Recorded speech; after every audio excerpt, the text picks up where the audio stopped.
I am with Jacquie Bryant, and she and I are going to talk about her school, the Intellectual Virtues Academy. You may have heard of Intellectual Virtues Academy if you listened to the podcast previously with Jason Bear, and we talked about intellectual virtues. And Jacquie, I think, was mentioned, at least the school was mentioned. I'm not sure if he name checked you, but probably. And at that point, I said, but I have to learn more. And so thankfully, Jacquie has joined us here and she's going to talk to us about her work and the school. So, welcome, Jacquie. I want to give you an opportunity to say hello and give the folks who are listening and perhaps watching, a little bit more about you and what you do.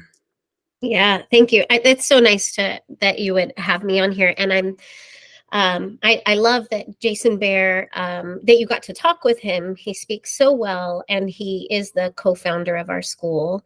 So a little bit about me. I taught English at a comprehensive high school in LA Unified for 10 years, and did anything else that I could at that time. And at the end of that time, I learned about a school called Intellectual Virtues Academy there's an idea to open it.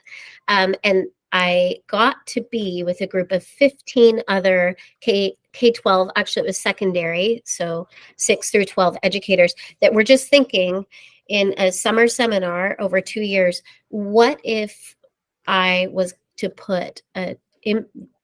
what if I was to put intellectual virtues as the foundation of what I'm trying to do in my classes? Like, how would that change the classes that I'm teaching? And I was able to implement that. I was getting my admin credential just randomly at that time, and I applied with a whole bunch of other highly qualified candidates. But was eventually selected to be the founding principal at Intellectual Virtues Academy. So we've been here for 11 years now.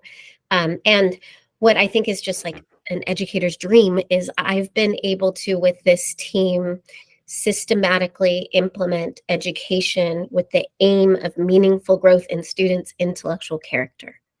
That is why we're here, not just the content or not just school safety or whatever else, state test scores, whatever else we might be aiming at, but the development of their thinking and learning in this context. Imagine that. Imagine that. And it's just a middle school, right? Yep. 6th, 7th, and 8th. We do have a high school that was opened in 2016. So we opened in 2013, and then we have a sister high school. And they are led by a different group of educators that are really wonderful. The same mission and vision, but applied differently at the high school level, developmentally, and with their students. Okay. And this is a private or public school? It's a public school. It's one of the only charter schools in Long Beach. Long Beach is a really large district, and they have a lot of school choice. So there is not a lot of really need for something else. But this was an innovative educational model. So we opened as a charter school, public charter school, aiming at a different sort of education. Okay.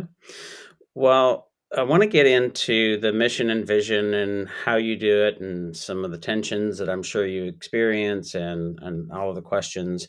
But before we do, I'm curious what your sort of journey was. You said some of it, but like what was your teacher prep like? And I'm asking that because I think it might be helpful to contextualize some of Yeah. this work because traditional teacher prep, besides traditionally being not so great, doesn't tend to focus on intellectual virtues and this kind of thing. So I'm curious what that was like and what your work was like before you got to the Intellectual Virtues Academy.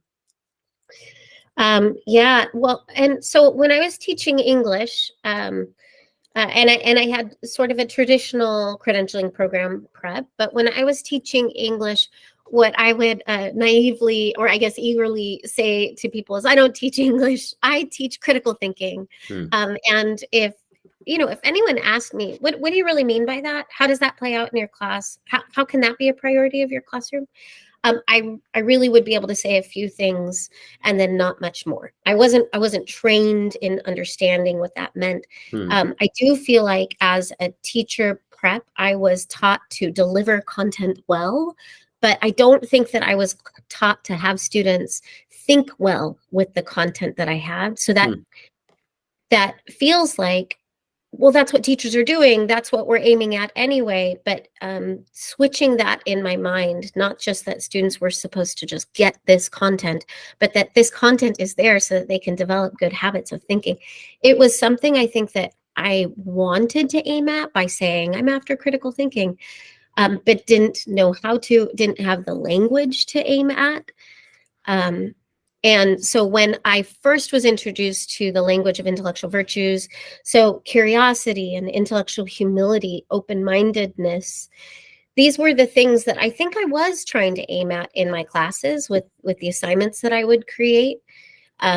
But I, because I did not have the language for the kinds of thinking that I was trying to develop with the assignments or interactions in class, I didn't know how to really aim at it well. But as soon as I got that language, I brought it back to my classes. At that point, I was teaching AP language, which is like a perfect class to be able to examine Hmm. metacognitively how we think, how our authors are thinking, how we're being presented with information. And I was also teaching peer tutoring through an AVID program. And so I had a group of juniors and seniors who I trained to go work and support students who were struggling. Both of these groups of students that I had, they attached themselves to the language of the virtues so quickly. It was like a light went off for both me and them. And I very quickly, I think from the seminar that I was a part of, I got this idea. I asked them, okay, we're going to try to understand what these intellectual virtues are. It is my goal as a teacher to give you opportunities to practice these, to grow in these. So let's start first with which of these virtues do you feel like you practice really well already? How does it show up for you in class? Like, what are the skills, or like what is visible about the way? And gave students time to talk about that, to write it out, and to just sort of like identify for themselves their strength, their intellectual character strengths, tendencies. And then I also asked, which of these virtues do you feel like you really want to grow in? And what would that look like for you? And that helped at the very beginning to have me imagine and realize what it might look like to see a student growing in a virtue that they feel like is something they wanted to aim at. Um, that sort of frame, I think, is one that we had as educators in the original seminar that we were a part of. So I got to think which of the virtues is something that's natural to me, or I've seen myself practice well. And of course, they're intellectual virtues, so that's different for each context. And how I'm feeling and what my motivation is. But that not only for my students, but for me, I realized that when I was able to say, okay, well, I do think I practice curiosity. Like, I always want to know and understand. But when I have this and I can say, but I really need to practice intellectual autonomy. I need to think and reason for myself. Stop relying so much on intellectual humility. In fact, if I keep asking constantly, is this right? What do you think? Then I'm never really taking a bold step to think and reason for myself. And that the way that the virtues balance each other out is just like endless, wonderful conversations about how we think, how schooling helps us or detracts from our thinking. Hmm. That's my Right. So, I mean, there's so many things that I want to ask, and obviously I yeah. can ask them all at the same time. What kind of student and parent is opting into this, and what are those conversations like? And maybe what's the elevator pitch for that initial consultation and when they come in and think about this? Yeah, that's interesting. Our name sounds like we're a private school, and I think that keeps some people back from finding out about us. Intellectual Virtues Academy, it just sounds so prestigious or something. But so I do think a lot of the families that find out about our school find out by word of mouth, by the families that are here and the students that are here. Also, we tend to attract a lot of highly educated folks who are interested in the development of students' mind and character.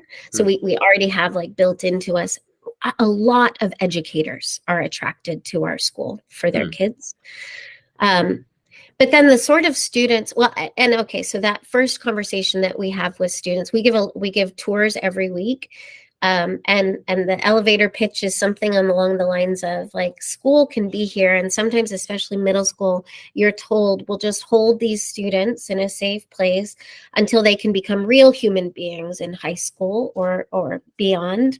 But what we are able to say is the patterns and habits of our thinking are so valuable, and they make an impact now. The way, especially in middle school, the way that students are just willing to engage, whether it's like raw emotion or like say everything they're thinking without thinking, will everyone question me constantly? That just grows with time. But that just total engagement allows students to be formed more intentionally at this age, and then to say to parents and students, you and your kids, you think really well, you are major contributors, you want to be involved in these big conversations, and we're giving you an invitation to that, because challenging, rigorous, engaging education helps us to practice thinking well. And that in itself, a lot of parents say, my child is so curious but feels like they're shut down all the time in class, they can't ask the questions they want to ask. Or some students who might have been in like gifted programs are often thinking like, I know how to get all the answers right away. And some parents are like, I want them to dig deeper. I want Hmm. it to be more than just like quick answers. I want the development of their whole character, how they think about truth in context and with each other. Um, Hmm. I Yeah. don't know. Answered your Yeah, so a lot of the conversations that I have are around sort of the what I would say is a false dichotomy and false binary of sort of the science of learning folks and a more progressive kind of vision, constructivist vision, of which I would say your school, the way you described it, certainly fits on that end of the spectrum. And I do think that it is really a spectrum, right? It's not yeah. one or the other. And in fact, we should be doing lots of those things. The pushback that I get from folks who are sort of direct and explicit instruction advocates, is that, constructivist education is something like discovery learning, and that there's not much guidance, there's not much teaching, and that there's not much knowledge and actual learning and long-term memory retention and all those retrieval practice and all those kinds of things.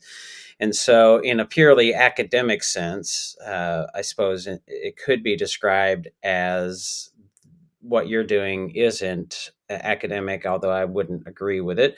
I wouldn't agree with that characterization, but it's not academic in terms of accountability and testing, maybe. So I'm curious how you approach those kinds of knowledge building and the importance of knowledge, and if these students are matriculating to a high school, perhaps other than the high school that's the Intellectual Virtues Academy, but certainly matriculating some other places outside of high school.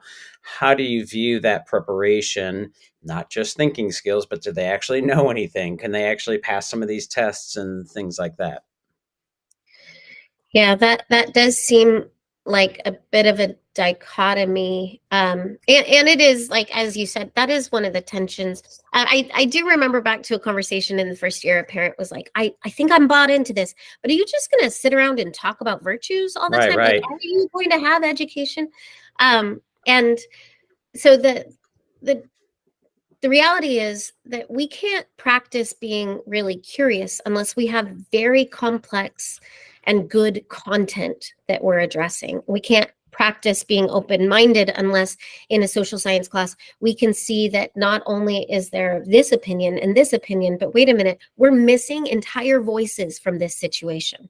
So why are we only being presented with these two? The complexity of learning, the search for knowledge, is one that requires good thinking. And so if we were just sitting around and sort of, I don't even know what we would do if we didn't have the content. Like, our teachers' passion for their content gives students a variety of opportunities to practice good thinking with very rigorous content. So our students do very well on state testing, but I really appreciate that our state testing in California has focused more on argument and reasoning. So on the state test, a student might see a couple articles and then have to make an argument about what are the strongest points each article, what counter points need to be made. And these are the sorts of conversations that we're inviting students to in every single content class. I mean, another example is that we ask our students to read and process and write responses to form arguments. And then they receive feedback. And often what is hard in schools is giving students the time to respond to feedback. So that is good thinking. Like, okay, here's feedback. How do I incorporate this? And if I am going to be very thoughtful and seek a deep understanding of this content, I need to be open to listening to the feedback of my peers in my writing, my teacher in my writing. We're searching for truth and knowledge, and this is the content, especially when we recognize that it can be complex. This is the content that helps us to practice the virtues well. Yeah. So.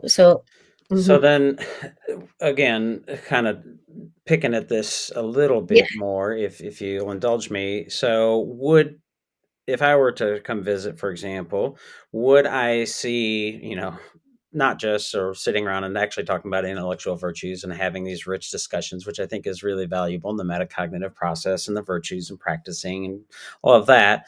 But would we see, to your point of like, content and knowledge is an important piece. Like you can't think about things if you don't have deeply, if you don't have something to think about, right? And so would we see, something like direct or explicit instruction going on at points? And if so, what's that balance look like? Yeah, that's a good question. So I will say that our sort of virtue literacy, the time to think about what is curiosity, what are people who are curious like, how do I become more curious? We actually have this in our advisory, which is once a week for 1 hour. So we do direct instruction and conversation around intellectual virtues. In this separate portion. It's not graded. We have 8 students, 1 advisor. So we bring in parents who are then trained with the curriculum. We also in that time, I will get to direct instruction, but we also in that time say to students, like, school is set up for certain content, but there are so many other things that you're curious about, and we want to give you time to like be more curious. So we ask students to form big questions. We help them know how big open questions can be formed. We use from Project Zero, we use the thinking routines in all of our classes across all of in professional development for ourselves. And in advisory, we say, so if you're really going to explore this content, it's not lecture, it's not show and tell. It is an intellectual exploration about complex content. So let's use thinking routines to make sure that we're exploring it well, that we're using good virtue practice when we do it. And then we help students select content that's credible and complements. So that happens in advisory. So in classes, if the content, and I'm thinking about science class this week, they're doing science fair projects. Students are learning to look at data and understand and analyze data so that they can create their own data sets for their experiments. And so if we're talking about like direct instruction is in the old way of doing things in a science class, it might be like, here is how we look at data, take all of these notes, and by taking these notes, this is like very, very old methods, old school methods. By taking these notes, then you'll know how to do your own experiment. So we also are like, we need to know how to analyze data well. It is, we're inviting you into this, and we'll talk about what data is, but there's a lot of like, let's look at this data together. Let's make sense of what's happening to this data. And then the thinking routines allow us to give students opportunities to make their thinking visible to one another, to the whole class. So we have the luxury of block scheduling. So there's almost 2 hour classes. So in a science class, they can start off by looking at data in the front together, talking about it, and then doing a gallery walk of different data types, picking what they feel is the most valid data for what they're searching for, going and processing it, creating their own data, all getting feedback, and all in one class. Um, I don't know. We don't call what we do direct instruction. I do wonder if someone who's really comfortable with that term would come in. It'd be Hmm. really interesting to see what percentage of the class session do you think is direct instruction. Hmm. A lot of times we're giving student, maybe it feels constructive, is we're giving students content to process. We're facilitating the way that they process so that they can do good thinking, and then we're like correcting, adjusting, redirecting when the way that they're processing is not true or helpful or correct. Hmm. What does that Yeah. sound? Does that sound like there is direct instruction in there? I don't know. Well, not in the most strict sense of it, Rosenshine's 10 principles of direct instruction, and, sometimes it can be choral response and things like that. And of course, that's not what you're doing.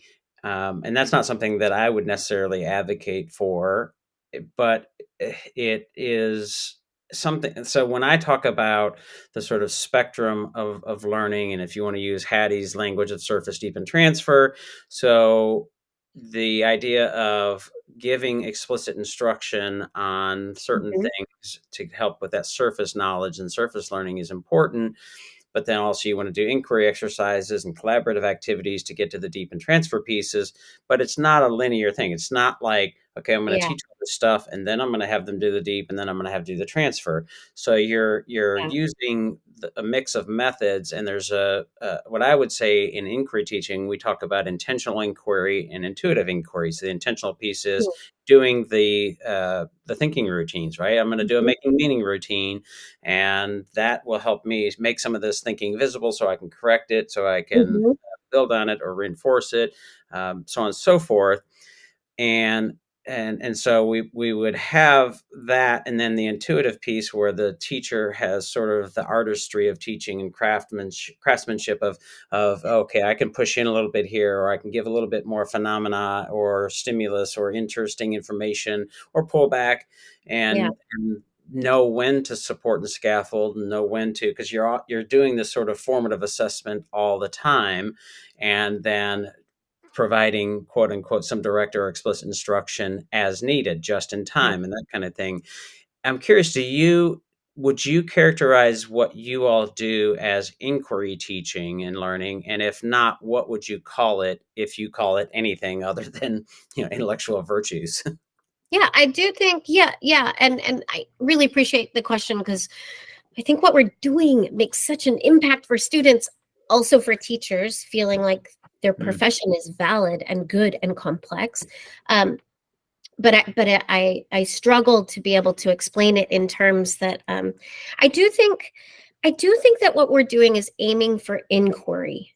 Um, we're aiming, but then I think all of our continual professional development, and maybe the inquiry that we're aiming for is what kind of good thinking is required by this content, by these primary sources. So we select instructional practices and approach from looking at the curriculum and understanding what kind of good thinking is required. So I do think maybe in that way it would be that inquiry, but then our ongoing professional development is to help strengthen the way that we use our intuition in when to step in, when to pull back, when to bring mhm, it all together, when to and that is just that will be constantly ongoing with the different mix of students, new knowledge that comes out that we incorporate. That is the joy and art and mm. frustration and love of teaching. What would a student, and maybe you have students like this who attend, because I asked you, who attends and who's attracted. Kind of, is there a selection bias? I guess is part of the question that Mm, I'm getting at, right? yeah, So one argument that I think people make, and yeah, I don't think it's without validity, is if we're going to parse out and say, well, Students Yep. need knowledge. Direct and explicit instruction is the most efficient, effective way to do that. Inquiry can yield some results, but is not efficient. And with a certain set of kids that are lacking in knowledge, that in their view, and it resonates with me somewhat, those kids without that knowledge and without those skills and those abilities and things are not going to be successful in life. So inquiry teaching is hard to do. Hmm. Direct or explicit instruction can be hard to do too, but I would say it's probably it's much easier to do and do well than inquiry teaching and the kinds of intellectual virtues and that kind of thing. If we're going to accept that premise, then we say, well, at the very least, we should focus on sort of knowledge building and this direct and explicit instruction, especially for those kids who are not coming from, you know, families and households and situations that value education, and sort of get some of that in the water that they're drinking. So. Long-winded way to ask the question is, do you have students who sort of don't fit that description and or are, let's say, have been less academically successful, and maybe don't come to you with such a sort of high flyer mentality? Yeah. And what's interesting is in the spectrum of how students are approaching their learning, we have it is really hard on both ends of the spectrum. So I did mention like the gifted students that might come to us, Mm-hmm. such a fixed mindset about Mm. learning. First time they're seeing something rigorous that's beyond them and they struggle, and suddenly they're like, I'm a horrible student. They have their own crisis. Who am I? Right. Um, and so very extreme ends, but there also is on the end of like a student who just struggles so much, has never been good at school for whatever reasons. Um, One of the things that I think is healing, and we have all students, we have heterogeneous mixed classes also. We don't separate advanced and remedial classes. So one of the things I think that's healing for students on both ends is that we say, you, and it is like the thinking routines approach helps us, that there's a low threshold for participation. You have something to contribute. You just might not be very comfortable knowing. And this is also on the end of the student who's like always gotten the correct questions and have not been asked, well, explain more or what other. So even those students, Mm-hmm. there is this like they have to trust that the teachers are not going to shame them for whatever their contribution is, that the teachers are going to be able to find value in their contribution. um I think I might have walked myself away from your question. Yeah, the, So the question about those students, is your approach, I guess, mm, to rephrase it, is that approach good, beneficial, useful, maybe the best fit for those kids who are coming from homes that don't have sort of an academic background and values?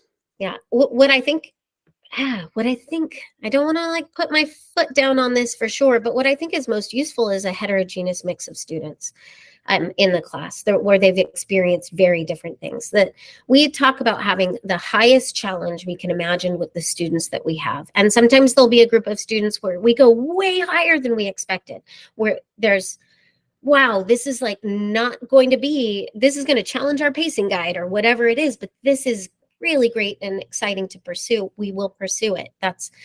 So we're looking for high challenge, and it is balanced by high support.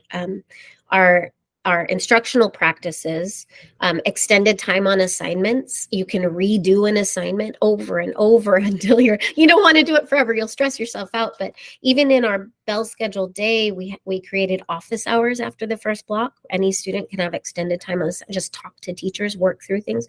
So I think that some of our instructional practices and the belief that teachers have because of our model about the ability for students to be able to contribute no matter what their academic experience has been, there is still good thinking amongst the students that we have. And if we pull that out, it's sort of like a strengths-based way of giving them access to content and curriculum, or even just access to believe that they can be a valid part of a class of learners.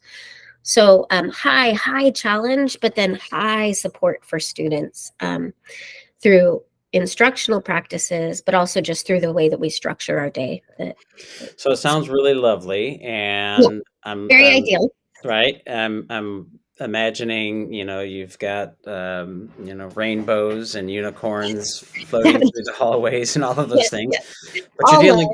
but you're dealing with Yeah, middle school students. Having taught yes, middle school, I know they're a unique beast. And I'm thinking, okay, office hours. But what middle school kid is motivated to go to office hours? Because that tends to be where we start to see the engagement drop off pretty heavily. The yeah, interest in school, right? The idea that this is something worth doing and pursuing. I know, personally, I started doing that and went further downhill in high school because it just didn't seem interesting to me. So describe, I mean, it can't be all sunshine and roses, right? I mean, you've got to have kids who aren't doing as well as yeah. you want, and all of those kinds of factors. Yeah, okay. So very technically, we do a D's and F's data every single week. We look up all the kids in the school that have a D or an F in any class, and we share it with teachers so that they can see their own again. And we do require mandatory office hours for students who are struggling. So they Okay. get a slip of paper. They're required to go at any time. A parent or a teacher can say, "You don't get a choice. We hope that you choose to use your time in this way, but at some point we're coming back in. We're going to have you go because we are pursuing you. We know that how anxious it can feel to fall behind." And then there are some students that we just keep pursuing, and say, like, we think it's better for you to be outside of class and work on all these assignments with an instructional aid today instead of be a part. And this is like on the extreme case, in the rare case, but not only students sort of like feelings about themselves when they're struggling academically, but the mental health, the context of their lives creates, we are aware and sensitive to everything going on with students, and really does require that our sort of financial model of who we're hiring includes instructional supports, counselors, behavior supports, so that we can pursue the kids that are struggling. Every once in a while, a student or a parent will feel like, I am being pursued too much. I'm out of here. It's so much easier when Hmm. I'm not being pursued. And I again, this is like the most extreme case. We've had about 700 students in the years that we've been educating, a little more than that. But there are one or two students of all those years that I think, you know what, I think they're not ready to be asked to contribute more. I think that if they sat and did worksheets, that's what's best for them right now. But it is, that is so very rare. I think that, even students who might be immature or who have really struggled academically, they want to be pursued, Hmm. but they're not. And this is, maybe we're a small school, and this is one of the benefits and maybe the drawbacks of a small school. You just can't get away with falling behind. And how many students do you have generally a year? 234. 234 every Yeah, year. every year. Okay. Yep. Okay. So again, so many things I want to talk about. One Yeah. of the things that you mentioned was sort of professional development and getting to that intuition. One of the things that I um, really think schools would benefit from, and we try to do as much as we can in our professional development with schools, but of course, we have limited contact and we don't have the ability to dictate what's happening in long term.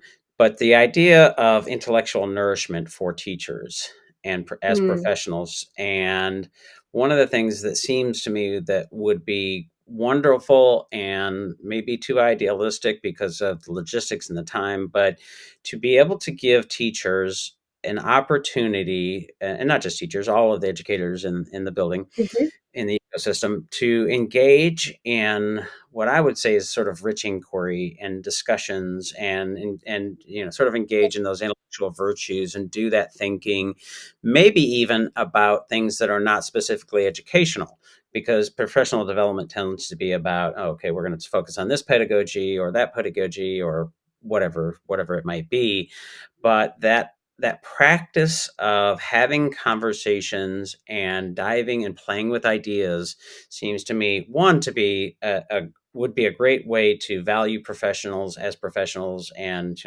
retract was it attract and retain Yeah. educators, because it's an intellectually nourishing environment, but also develop those skills Mhm. as you're practicing them so that you can then use those in your practice as a teacher and with each other. So I'm curious what that PD looks like, and how you approach that. This is the reason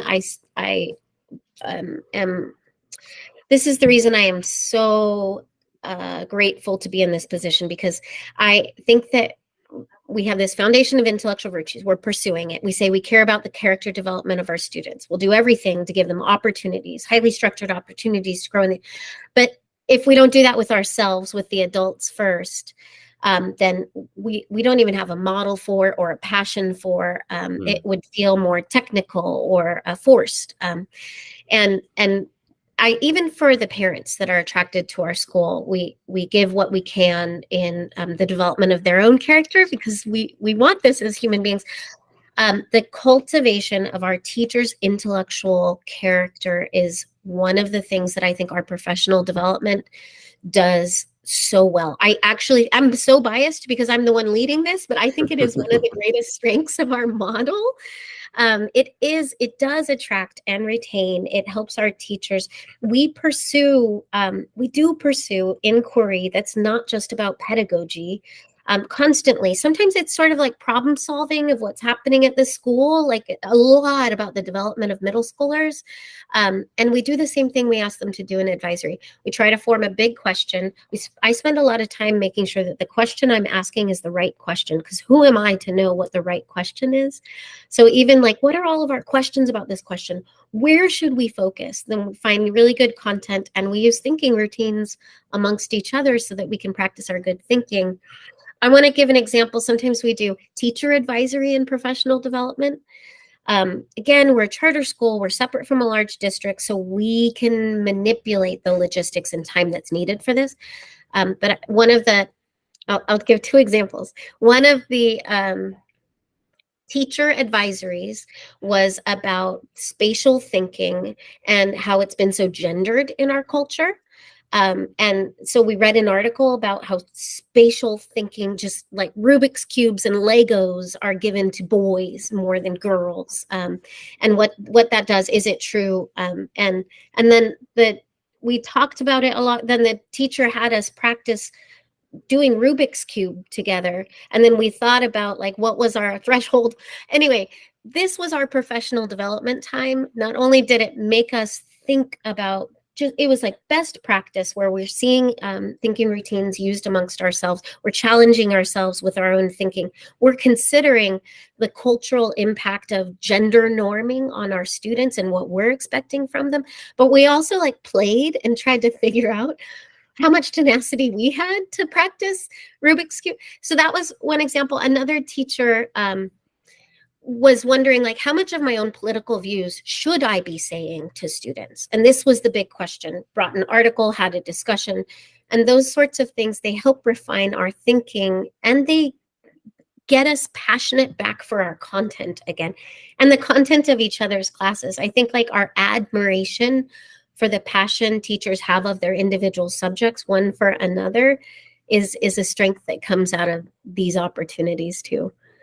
So you mentioned some things there that I think is a good segue to something I was actually written down, because something you mentioned earlier. And as an intellectual virtue, I would say there's at least a significant overlap, if there's a Venn diagram, with what I would say is Enlightenment liberalism, liberal virtues. And we have been working with schools, and one of the things I've been talking a lot about is as a concept that I've termed objective pluralism, and helping schools navigate some of those things that you mentioned, the politics and the culture war and things like gender. And I'm looking at the equity statement that you have on your website, and how we go about those conversations right now, writ large as a country and media and all those things tends to be really binary, really dichotomous, really us versus them. And so trying to really lean into, and one of the things I'd like I am advocating for on a large scale, if I can get on a larger scale, is insisting that we do engage in talking about these things and understanding them through that lens of enlightenment liberal values or objective Mhm. pluralism, meaning that we might actually bring in some opinions and some ideas that we may not disagree with, but to recognize, because you had mentioned earlier, like we want to look at it from a variety of different perspectives, right?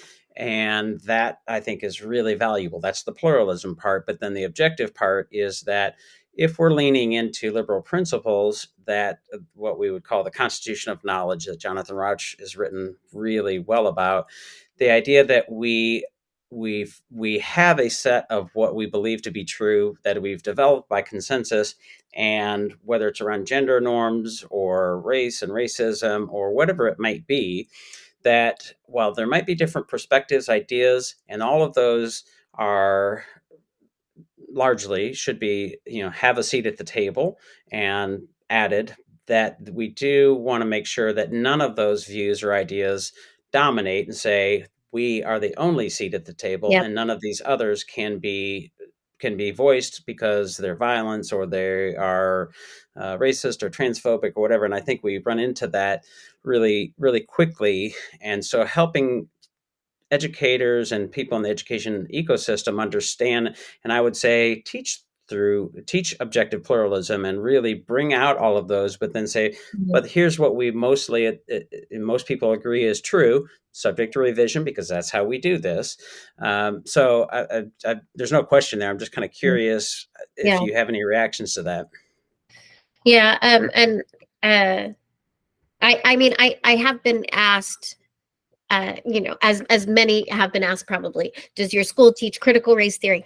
Mhm. And I think one of the things that I am trying to rely on is we don't tell students what to think. We try to put all of the content out there Mhm. and help us analyze what does it mean to think well with this content. But a really serious part of that, especially being located in Long Beach, California, is Mhm. that recognizing our own biases, and admitting those biases. Like I recognizing what culture we've been raised in, and it's really hard for us as educators even to be able to see, well, all my thinking about this topic is because I've been raised in this society, in this context. So we really have to keep pursuing what are the valid arguments outside. Why are there different contexts and ideas? And yeah, I think that again, I think that we try not to shy away from those complex conversations, and we try to practice our own intellectual humility, especially admitting the extent to which we feel like we know, and where we don't know. um, yeah. Yeah, and that certainty, I mean, the certainty is a trap, right? It's a fallacy. It's bad thinking, and I'm fond of, and folks who listen to this podcast regularly be like, here he goes again. But like 1619 Project, for example, I don't happen to agree with the sort of central thesis, but their central question of, how would it be different if we viewed the beginning of the country as 1619 instead of, the traditional founding date. And I would say that, again, while I don't agree with that as being true, it's a heck of a question and would be a really wonderful way to launch into a lesson or unit on the founding of the country, because it gives you some really interesting things to think about and should raise some really useful questions that then you could pursue. One of the things that are so we have two of our founding teachers that were the only two teachers the first year that we opened. They're with us, and one, I mean, they both had like amazing credentials that made it possible to open us with 56 kids that first year. So one teacher that taught both English and social science, Ian McCurry, has said, when we're done reading this novel together, or we're done studying this section of time, I want students to have more questions as a result of it than feel like they have fixed understanding of everything, especially with humanities and Mm-hmm. novel-based learning. We're asking big questions of students. We ask them to engage in it. We ask them, to what extent does the author answer this? To what extent do you feel like you have an answer? And we are trying to protect ourselves against that certainty that we are, Mm-hmm. because we're in middle school and we just studied this novel and had these big conversations. Now we understand about how we're supposed to treat one another. So we're always trying to pursue these big questions. And what he does, one of his practices that is so beautiful, is he asks his students at the end of this novel, at the end of this discussion, study, writing, rewriting, what are your questions now? And collecting those questions, putting them in the hallway where it's like, how is one supposed to treat one another? Um, or why is there always a villain? How do we know who the villain is in real life? These sorts of questions are ones that help validate that students need to continue to think well with new content, new situations, because it's deeply human and personal, not to get fixed into our own world, but to keep. I mean, if we are going to practice intellectual virtues well, we are going to practice open-mindedness. We are going to practice intellectual humility. Mm-hmm. And I do think that some of those are maybe distinct from what other education programs, at least in middle school, can prioritize because of whatever the mission or vision for the school is. Yeah. It feels like it's distinct. Yeah, so then if you think about outcomes, right? What are we after as a school and the outcomes? And part of that is assessment, both of students but of teachers. I'm curious what that process looks like. You mentioned grades, and I would not have been surprised if you just said, "Oh, we don't do grades." So I'm curious to hear Mhm. about your grades and your grading system and what you grade and what you don't grade, and then also how you evaluate teacher practice, and especially in terms of these virtues, because you've got the 9 virtues, and as I was talking with Jason in our podcast, I think I mentioned in the podcast, there are more than just these 9, but these are Yeah, 9 that are focused on. yeah. Well, I think that's a really great and complicated question. We Okay, let me start with students. We do grades, and we incorporate intellectual virtues whenever it seems appropriate for the assignment. So in a rubric, it might say, instead of like explain yourself really well, it's like use thoroughness to examine both sides of the argument. So we just try to put the language in. So then for a teacher, if I'm going to evaluate a teacher, the expectations of what they would do are also incorporated around even their interaction with students. Are you able to practice humility and admitting when you are wrong in a situation? Are you able to talk through very sort of social, emotional, uh, strong implications, because intellectual virtues are at its base? I don't have a good answer about the evaluation process, because it seems like the traditional evaluation processes have like check boxes. Hmm. You're good or you're bad, or you're on this spectrum. But what we do is we ask teachers to identify for themselves, which of the intellectual virtues do you really want to grow in? What would that look like in your instruction this year? What growth are you aiming at? And then we have those conversations and observations and feedback and teacher feedback. That is the base of what we're aiming at. So you say you want both. We ask teachers, what virtues do you want to practice really well, just in the way that you think? So that might be like lesson planning, but that might be like selecting content and curriculum. And then we ask, what intellectual virtues do you want to give students opportunity for? And then that is more sort of like the instructional choices that they're making. Mm. It's different for every teacher. It's really nice to have letter grades, because that just I don't think it's a perfect system. I think Hmm. I would love to spend time in professional development. Like, what is better than this? That would help us. But at least the letter grades give some sort of fixed marker measurement that feel like some kind of a standard, however flawed they are. And I think for teachers, it's a lot hairier. It's a lot more complicated because we're aiming for growth. Hmm. Um, Yeah. Well, I would, or I have advocated for, or at least wondered aloud, many times.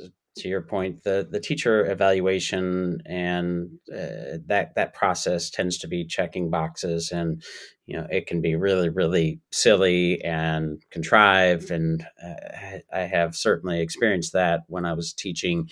Actually, I had an assistant principal gave me the form and said, fill this out for for my own evaluation. I said, no, I'm going to have you do your job, but if I do it, I'm going to be really really great. But one of the things that it seems to me would be really useful is not yeah, just evaluating and assessing teachers on how their students do, because that's one thing that does get measured, test scores and things like that, depending on where you are, more so than others. And maybe even in some of the things that you mentioned, but then also giving them some evaluation and feedback on what they are doing in their output, I guess, if it makes sense. So the intentional, what does their lesson design look like? yeah, And what does that intuitive practice look like? But that's really hard to do because it's hard to do. I mean, you've got limited amount of time. I don't know how many teachers you have, but you have more teachers than you have people who to do that evaluation. And those you're all busy, and you don't want to do that traditional dog and pony show. It seems to me that some peer critique could be a part mhm, of that, but that's mhm. pretty tricky. So I don't know if there's anything there that sort of spurs some more comments from you. Well, we have relied a lot on cognitive coaching conversations. Hmm. So asking teachers like, what is your goal? What would it look like? Just doing the Hmm. question model. And that has been, I think, the most beneficial for me because just like with our students, I mean, if I'm like, here's where you need to grow, I don't, that's not authentic growth. It's not Right. something that they desire of themselves. And they are the professionals, and they desire to do like.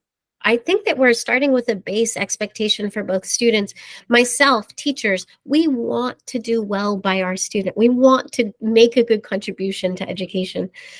So that cognitive coaching model, Hmm. um, where where we set up like, what are you aiming at? I'll come observe. What do you want me to keep track of? I'll show you the data after, and just ask you questions so that you can process what you know. What learning are you taking? I do that with teachers. Our they do it in triads also. Our teachers do that one with another. Hmm. And that does feel more in line with what we're aiming at for teacher growth than Hmm. a traditional checkoff. I Right. love Right. your story about what your administrator. I had an administrator walk in on my conference and said, "I'm here to evaluate you. I don't have any students." And they said, "Well, it looks like you're doing a great job." I was like, "Okay, I did. Yeah. I did well this year." Just so Um, silly. Yeah. yeah, yeah, and it's hard to be personal. I think that is the one of the costs of this model, and really one of the reasons why we don't want to just replicate the model everywhere, Hmm. um, because this is deeply personal and deeply formative, and it requires sort of like a philosophy, a strong philosophy of what we believe about ourselves, about students, about learning, about truth.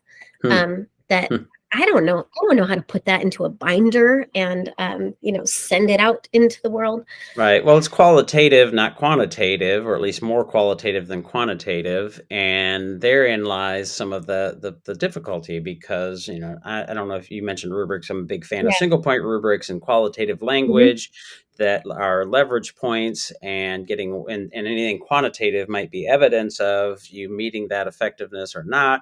And so that leads and begs the question about these nine intellectual virtues, and I'll read them so folks know what we're talking about: curiosity, intellectual humility, intellectual autonomy. That's getting started. Then executing well is the second sort of category: attentiveness, intellectual carefulness, intellectual thoroughness. And then handling challenges is the third category: open-mindedness, intellectual courage, and intellectual tenacity. Those are awfully qualitative. How do you measure those? How do you give them feedback on those, and sort of report out how well they're doing on those? Yeah. And so we do letter grades, and as much as we can, we try to have our rubrics connected with language related to intellectual virtues as much as it makes sense. Those three in the middle, the executing well, are the ones that seem most traditional to schooling. Hmm. Attentiveness and thoroughness and carefulness, and can be the most sort of uh, made simplified and made judgmental. Like, what does attentiveness mean? Like being Right. personally present in the learning. How am I supposed to? Are all their heads up and looking the right way? That's not what everyone looks like when they're being attentive to things. Mm. Um, so that is complicated. At the beginning, we thought to give some sort of character profile of students. We have a wonderful survey that Jason Bear and others created that gave sort of the self-report analysis of what virtue students were practicing well. We tested them, we surveyed them at the end of the year. Which ones have they grown in? And what we realized is that it's too complicated. Students that grew in their intellectual humility marked themselves lower on intellectual humility. And so it wasn't like a letter grade where it could just, we see the trajectory.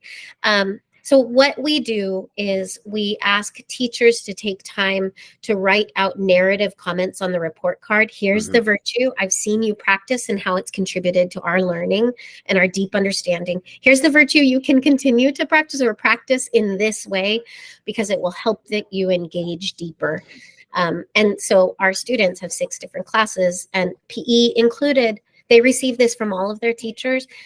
And then I think that the hard next step is how to have a really valuable and authentic conversation where we say, you got this feedback. To what extent do you agree with it? What virtues are in different classes for you? Is it all the same thing? What are you noticing? But it's just an invitation to consider and reflect, not a quantitative measure. Yeah, I often say, especially even in our workshops, when we are asking our peers in workshops and our services to give feedback, say, well, what would we share that would tell the story of our learning so that we can get better feedback? And if we're asking to thinking about giving students feedback, what's the story of their learning, which is that narrative Yeah. piece that you're mentioning. So yeah, it's really powerful, and it's messy, it's hard, it takes time, Mhm. and the sort of depth versus breadth thing comes in. So, well, I want to honor your time here, and we're getting close to about an hour. So, I don't know if there's anything that you wanted to say or mention that you didn't, and anything we didn't talk about that you think we should. The website for your school is ivalongbeach.org, and of course, we'll put that in the show notes. But anything else that you want to get off your chest and say for the for the masses here? Well, I think I would like to say that the language of the virtues and being on the same page as a community that we're aiming at this, it really has shifted and changed our connection to education, and feeling like what the role that we're doing is meaningful and valuable and long lasting. And just like other teachers, we don't get to see immediate results. But because I know that this is how I can have a better life, how I can both learn well and live well, I know that we're giving this to our students also. Hmm. It just feels so purposeful. Also, I mean, like, wild pitch to whoever. I don't know what consequences there would be, but we love it when educators come and visit that want Hmm. to do something like this and come and observe and do a workshop and then come into our professional development and talk with our teachers. We love thought partners. Um, but we're just so lucky to be able to be in this position. And I love the intellectual virtues. I know that other people would love them also, the more they can get exposed to them. So thank you so much for the time here. Yeah, thank you for taking the time and sharing all of that. The qualitative and quantitative pieces, and what gets measured doesn't always show up immediately, and that sort of residual learning that happens over time and with Yeah. maturation, I think is one thing that gets missed in that science of learning kind of discussion. It's like, do they know this now? Are they remembering this now? But are they practicing things as young people that will help them be better as adults and will sort of actually sort of crystallize as their development happens and they get more context and wisdom and all that kind of thing. So Yeah. certainly You are preaching to the choir, and I would love to come visit. So definitely recommend folks check out the website, check out the work, and reach out to Jackie if you are so inclined. Yep. Thank you.